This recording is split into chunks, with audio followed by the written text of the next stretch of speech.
ಸಿಟಿಗಳಲ್ಲಿ ಗಿಣ್ಣದ ಹಾಲು ಸಿಗೋದು ಕಷ್ಟ. ಗಿಣ್ಣದ ಹಾಲನ್ನು ಬಳಸದೆ ಗಟ್ಟಿ ಗಿಣ್ಣನ ಯಾವ ರೀತಿ ಮಾಡೋದು ತೋರಿಸ್ತಾ ಇದ್ದೀನಿ. ಒಂದು ಪಾತ್ರೆಗೆ ಅರ್ಧ ಲೀಟರ್ಷ್ಟು ಹಸಿ ಹಾಲನ್ನು ಹಾಕ್ಕೊಂಡಿದ್ದೀನಿ. ಮಾರ್ಕೆಟ್ಗಳಲ್ಲಿ ಈ ಥರ ಗಿಣ್ಣದ ಪೌಡ್ರ್ ಸಿಗ್ತಾ ಇದೆ. ಈ ಪೌಡರ್ ಲಿಂಕ್ ಏನಾದರೂ ಬೇಕಾಗಿತ್ತಂದರೆ ಕಮೆಂಟ್ ಒಳಗೆ ಲಿಂಕ್ ಅಂತ ಕಮೆಂಟ್ ಮಾಡಿ DM ಮಾಡ್ತೀನಿ. ಇದನ್ನು ಸರಿಯಾಗಿ ಮಿಕ್ಸ್ ಮಾಡ್ಕೊಳ್ಳಿ. ನಿಮ್ಮ ರುಚಿಗೆ ತಕ್ಕಷ್ಟು ತುರ್ಕೊಂಡಿರುವಂಥ ಬೆಲ್ಲನ ಹಾಕ್ಕೊಂಡ್ಬಿಟ್ಟು ಸರಿಯಾಗಿ ಮಿಕ್ಸ್ ಮಾಡ್ಕೊಳ್ಳಿ. ಇದಕ್ಕೆ ಬ್ಲ್ಯಾಕ್ ಪೆಪ್ಪರ್ ಪೌಡರ್, ಏಲಕ್ಕಿ ಪೌಡ್ರನ್ನ ಹಾಕ್ಕೊಂಡ್ಬಿಟ್ಟು ಸರಿಯಾಗಿ ಮಿಕ್ಸ್ ಮಾಡ್ಕೊಂಡಿದ್ದೀನಿ. ಈಗ ಒಂದು ಪಾತ್ರೆಗೆ ಕೆಳಗಡೆ ನೀರು ಮತ್ತು ಸ್ಟ್ಯಾಂಡನ್ನು ಇಟ್ಕೊಂಡ್ಬಿಟ್ಟು ಪಾತ್ರೆಯನ್ನು ಇಟ್ಕೊಂಡ್ಬಿಟ್ಟು ಗಟ್ಟಿ ಮುಚ್ಚಳನ ಮುಚ್ಚಿ ಇದನ್ನು 20 ನಿಮಿಷ ಬೇಯಿಸ್ಕೊಳ್ಳಿ. 20 ನಿಮಿಷ ಆಗಿದ್ಮೇಲೆ ಚೆಕ್ ಮಾಡ್ಕೊಳ್ಳಿ. ಕ್ಲೀನಾಗಿ ಬಂದರೆ ಬೆಂದಿದೆ ಅಂತ ತಿಳ್ಕೊಳ್ಬೇಕು. ಬಿಸಿ ಇದ್ದಾಗ ಈ ಥರ ಅಳಗಾಡುತ್ತೆ.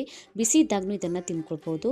ಇದನ್ನು ನಾನು ತಣ್ಣಗಾಗೋದಕ್ಕೆ ಬಿಟ್ಟಿದ್ದೀನಿ. ತಣ್ಣಗಾಗಿದ್ಮೇಲೆ ಇದನ್ನು ತೆಕ್ಕೊಂಡ್ಬಿಟ್ಟು ಕಟ್ ಮಾಡಿ ತಿನ್ಕೊಳ್ಳಿ. ತುಂಬಾ ಸಾಫ್ಟ್ ಆದಂಥ ಗಿಣ್ಣ ರೆಡಿ ಆಗುತ್ತೆ. ಗಿಣ್ಣದ ಪೌಡ್ರ್ ಇದ್ದರೆ ಸಾಕು, ಯಾವಾಗ ಬೇಕಾದರೂ ಗಿಣ್ಣನ ಮಾಡಿ ತಿನ್ಕೊಳ್ಬೋದು. ಕಮೆಂಟ್ ಒಳಗೆ ತಿಳಿಸಿ ವಿಡಿಯೋ ಹೇಗೆ ಅನ್ನಿಸ್ತಂತ. ವಿಡಿಯೋ ಇಷ್ಟ ಆಗಿತ್ತಂದರೆ ಲೈಕ್ ಶೇರ್ ಮಾಡಿ. Thank you for watching.